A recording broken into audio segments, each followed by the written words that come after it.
Kami sekarang sedang berada di Al-Quds. Inilah jalan menuju ke Masjidil Aqsa dari hotel.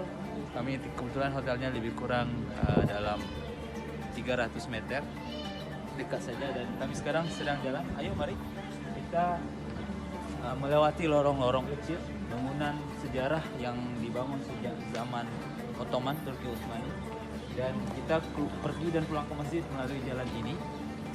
Kita kebetulan berada di hotel yang dekat dengan pintu Herodas ya. Dan setiap pintu masjid itu dijaga oleh tentara Israel. Bapak bisa lihat di depan ada tentara Israel yang menjaga. Coba di hadapan ke depan kameranya. Ya, nah, di depan kelihatan tentara Israel. Coba dilihat ya, di zoom. Assalamualaikum. Kita sekarang berada di dalam Masjid Kubah Kuning. Kita akan melihat batu yang pernah menjadi saksi sejarah yang mengikuti Rasulullah ketika Isra dan Mi'raj. Batunya, dan kita lihat di bawahnya ada seperti goa. Ini adalah bekas dari batu tersebut yang naik ke atas mengikuti Rasulullah kemudian ditahan oleh Allah SWT. Kita lihat ke bawah bagaimana lubangnya di bawah, seperti bawah itu.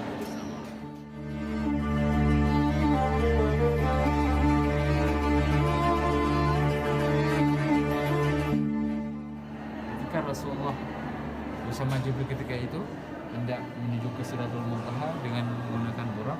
Batu ini naik mengikuti Rasulullah. Salam warahmatullah.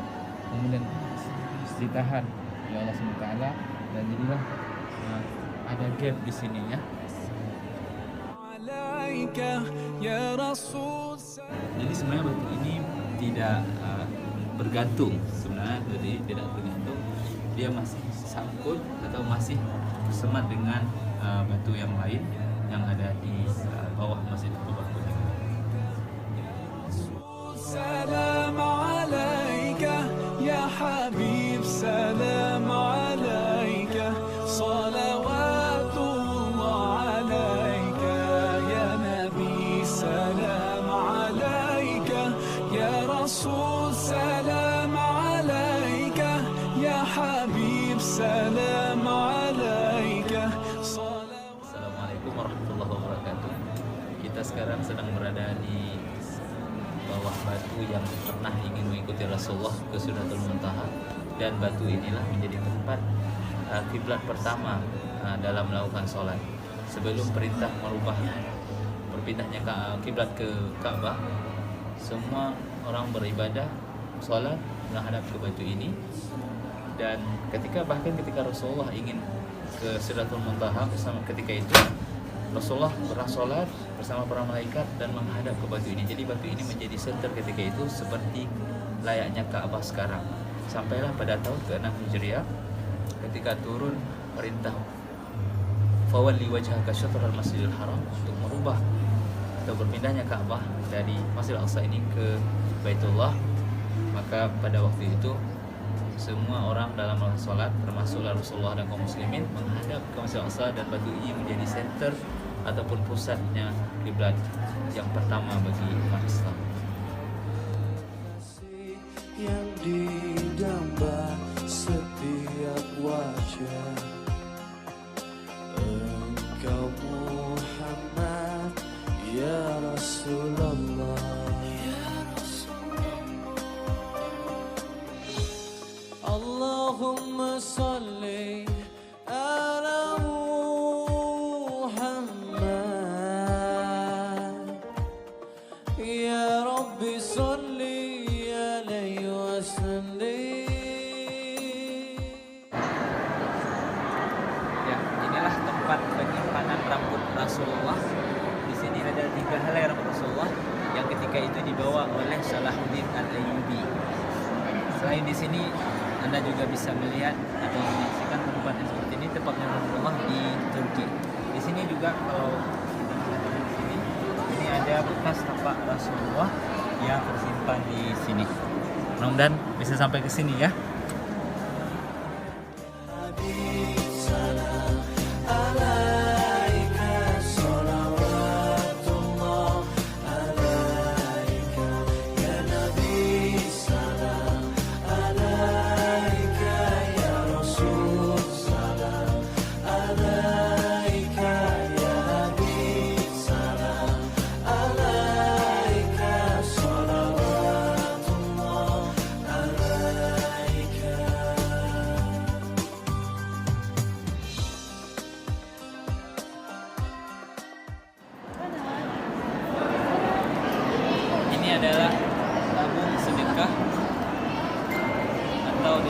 box ya. Jika Anda nanti ke sini ingin memberikan donasi, ini adalah tabungnya khusus untuk penjagaan ataupun maintenance Masjidil Aqsa.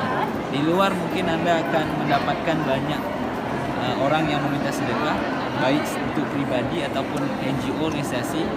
Namun untuk penjagaan Masjidil Haram, salah satu yang paling bagus kami pikir adalah dengan mendonasikan ke dalam kota ini ataupun langsung ke Imam Masjidil Aqsa.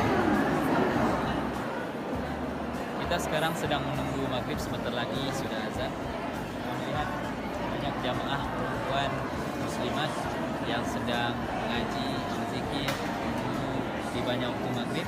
Kalau kita perhatikan di seluruh dalam masjid, kebanyakan jamaah adalah dari jamaah perempuan.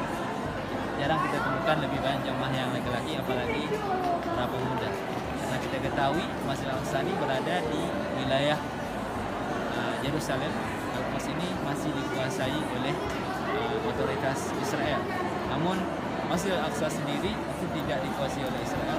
Artinya umat Islam masih bebas. Namun untuk masuk ke sini, para pemuda yang dari Palestina sukar memasukinya. Jadi kita melihat banyak ya jamaahnya perempuan, ataupun kalau lelaki adalah anak-anak dan orang-orang tua.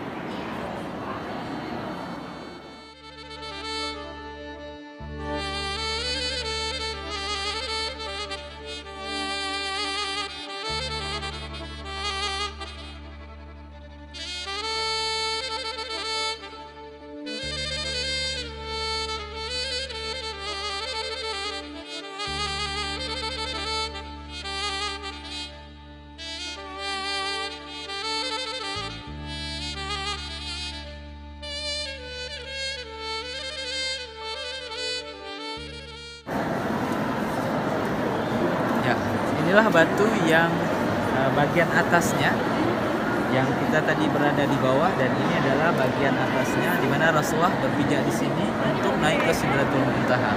Dan batu inilah yang dulu menjadi center orang menghadap ketika sholat, menjadi kiblat pertama dalam melakukan sholat. Sampailah turun ayat untuk merubah atau berpindah kiblat dari Masjidil Aqsa ini, yang batu ini menjadi senternya, ke Masjidil Haram di Ka'bah Baitullah.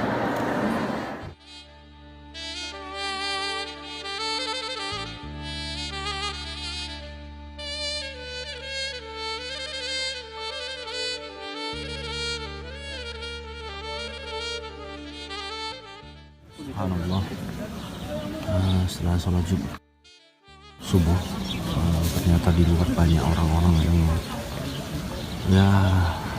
mereka bersedekah dengan kondisi yang luar biasa. Mereka masih berpikir untuk sedekah walaupun hanya segelas teh panas dan biskuit seperti ini.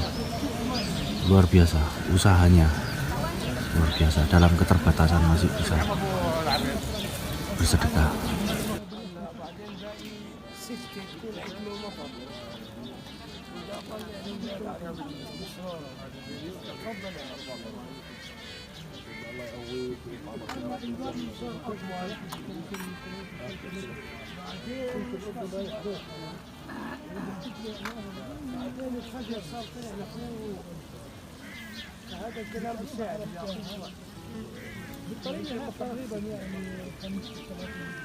Kesannya enak, bisa ibadah dengan enak juga, makanannya enak, hotelnya enak, tempatnya enak, jalan-jalannya enak. Sudah.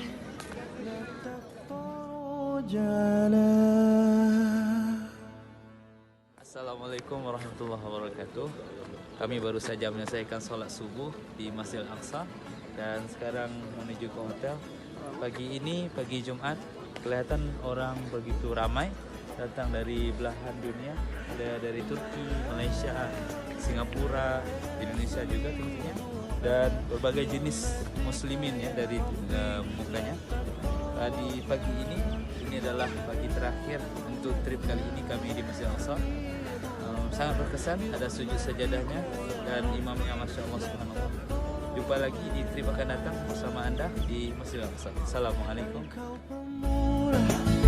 Engkau penyayang, engkau Allah yang maha dermawan, yang maha kaya, yang maha memberi, mengabulkan setiap doa dan harapan. Keluar dari Masjidil Aqsa melalui pintu yang dijaga oleh tentara Israel. Ya, kita coba apakah bisa kita merangsang. Ya, kita asal dulu ya, bisa. Ya, asal dulu kelihatan.